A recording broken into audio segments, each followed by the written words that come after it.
कि अगर अवाम का एतमाद इदारों से उठ जाए कि माजी में जितनी भी गलतियां हुई उनका एहतसाब नहीं किया गया। और ये लिखा था इस वक्त फैसले में कि उन किरदारों को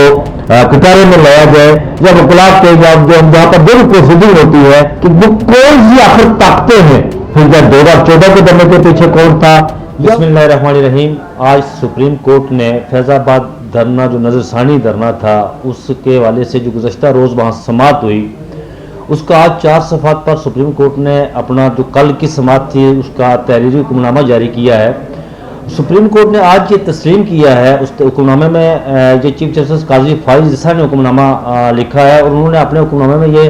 तस्लीम किया, इन अल्फाज से उन्होंने बता किया कि ये सुप्रीम कोर्ट इस बात को तस्लीम करती है कि माजी में सुप्रीम कोर्ट साजबाज करके जो केसेस थे वो उनकी समात नहीं होती थी। और उन्होंने फैसले में ये भी लिखा है, हुक्मनामे में ये भी लिखा है कि गलतियां मानने से ही आगे चला जाता है और आगे की जो समत होती है वो दिखाई दी जाती है। उन्होंने ये भी अपने फैसले में लिखा कि सच्चाई इंसान की ताकत है और सच मानने से इंसान आगे की तरफ जाता है। और ये भी लिखा कि अवाम का एतमाद सुप्रीम कोर्ट पर बहाल करने की वजह से ये सुप्रीम कोर्ट इस बात को तस्लीम करती है कि माजी में हमसे गलतियां हुई हैं, हम केसेस की जो है वो समात केस वही फिक्स होते रहे और समात होती रही साजबाज करके जिन्हें कहा जाता रहा कि ये चीज़ें ये केस लगना चाहिए। लेकिन फैसले में उन्होंने इस बात का जिक्र नहीं किया और ये बात नहीं लिखी कि साजबाज करने वाला कौन था। उन्होंने ये बात जरूर लिखी कि हम आवाम को एतमाद बहाल करने के लिए मुस्तकबिल में ये बात इस बात का ये चीज़ दिखाई देगी सुप्रीम कोर्ट की तरफ से कि जो केसेस फिक्स होते हैं या मुकर्रर किए जाते हैं केसेस उनकी समात के लिए वो किसी साजबाज से ना हो बल्कि वो केसेस मेरिट पर हों। ये बात इसलिए हम कर रहे हैं, ये हुक्मनामे में उन्होंने लिखा ये बात कि ये ताकि अवाम का एतमाद सुप्रीम कोर्ट पर बहाल हो। उन्होंने ये भी लिखा फैसले में कि अगर अवाम का एतमाद इदारों से उठ जाए तो फिर अमरीयत का ये सबब बनता है, अमरीयत का कारण बनता है, इससे अमरीयत फरोग पाती है। इसलिए ज़रूरी है कि अवाम का एतमाद इदारों पर बहाल हो। उन्होंने ये भी लिखा है कि गलतियाँ मान कर आगे बढ़ा जाता है। इस गुज़श्ता रोज़ की जो समात हुई इस हुक्मनामे में उन्होंने ये भी लिखा कि माजी में जितनी भी गलतियां हुई उनका एहतसाब नहीं किया गया, खोज नहीं लगाई गई कि इसके पीछे कौन थे, जो लोग पीछे थे। अगर खोज लगाकर आइन और कानून के मुताबिक उन लोगों को कटहरे में लाया जाता और आइन और कानून के मुताबिक उनका एहतसाब होता तो 9 मई जैसे वाकयात न होते। ये फैसले में उन्होंने लिखा कि 9 मई के वाकयात का जो कारण है, जो सबब है, वो ये उन्होंने लिखा है कि उसका सबब यह है कि जिन लोगों का माजी में एहतसाब नहीं हुआ, जो लोग जो ऐसे धरनों जैसे मामलात होते रहे, फैजाबाद धरना हो गया, 2014 का धरना हो गया या उसके बाद उससे पहले एक धरना यहाँ पर डॉक्टर ताहिर कादरी ने दिया था, इनके अगर इन धरनों के वाकयात का जो इनके पीछे थे, जो लोग थे, अगर इनका खोज लगाया जाता, उनको करारे वाकया सजा दी जाती तो फिर 9 मई जैसे वाकयात सामने न आते।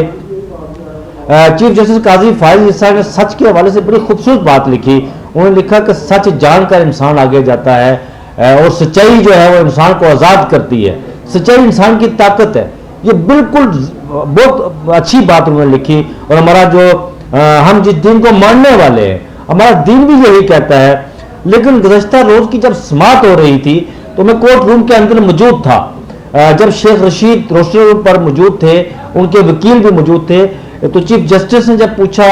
शेख रशीद के वकील से ये बात पूछी कि ये बताएं कि आपने जो नजरसानी पिटिशन दायर की थी, दरख्वास्त दायर की थी, ये किसके कहने पर की थी। तो शेख रशीद ने उस वक्त जवाब दिया चीफ जस्टिस को, ऑनरेबल चीफ जस्टिस को, कि कुछ गलतफहमी पैदा हो गई थी जिसकी वजह से मैंने ये नजरसानी दरख्वास्त दायर की, लेकिन अब मैं वापस लेना चाहता हूँ। तो चीफ जस्टिस ने यह कहा कि आप सच क्यों नहीं बोल रहे, ये बताएं हमें कि इसके पीछे कौन था।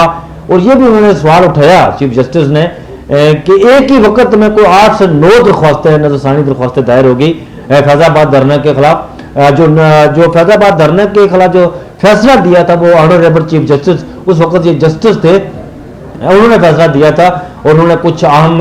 किरदारों की निशानदेही भी की थी, और ये लिखा था उस वक्त फैसले में कि उन किरदारों को कटारे में लाया जाए और हमारा जो मुल्की आइन और कानून है उसके मुताबिक सजा दी जाए, लेकिन इस पर अमल दरामद मुमकिन नहीं हो सका था। फिर नजरसानी को 9 के करीब नजरसानी दरख्वास्तें दायर हुई थी, लेकिन साथ ही जब चीफ शेख रशीद के वकील सरदार अब्दुल राज़क रोस्टरों पर खड़े होकर जब सच की बात की हमारे चीफ जस्टिस साहब ने,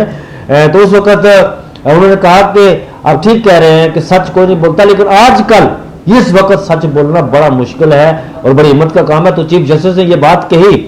कि भूल जाए, आजकल को छोड़ें, मैं उस वक्त की बात कर रहा हूं जो फैजाबाद धरना हुआ था उसके मुताबिक सच के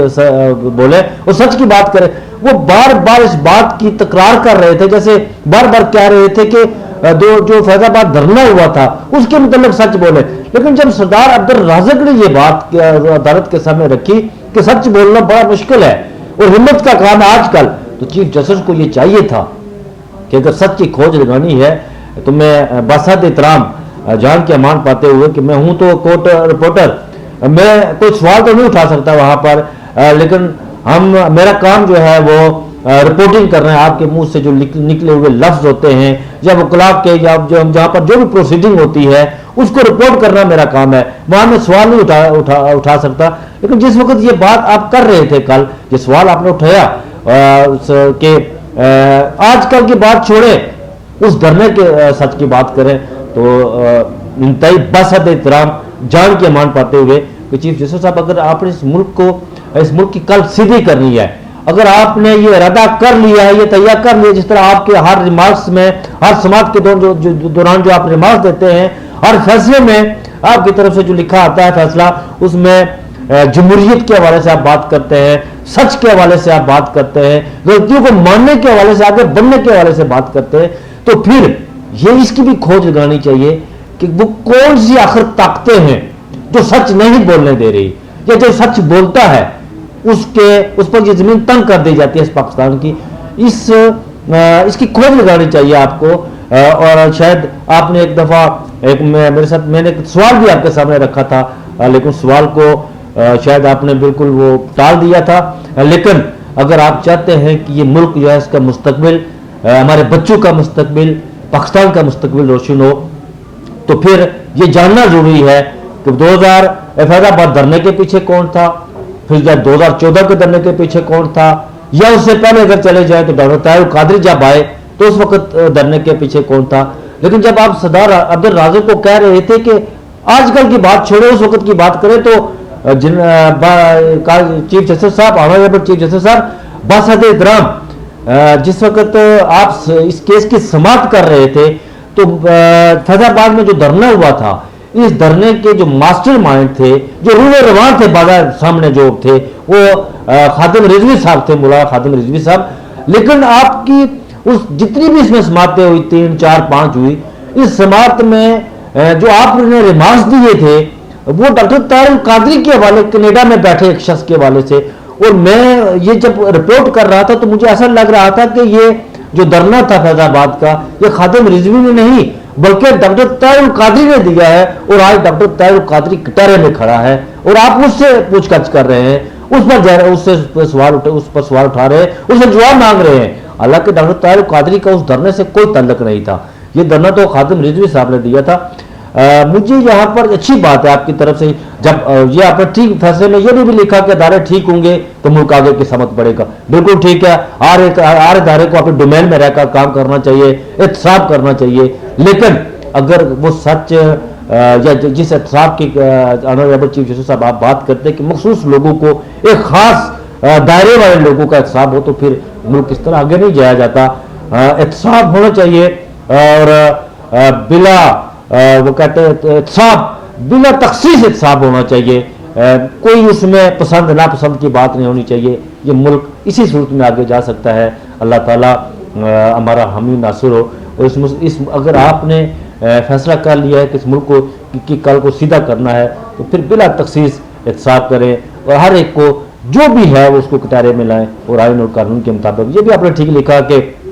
सुप्रीम कोर्ट का काम फैसले देना है और एग्जीक्यूटिव का काम उस पर अमल दरामद कराना है। आप फैसले दें और एग्जीक्यूटिव इंशाल्लाह उस पर अमल दरामद करेगी।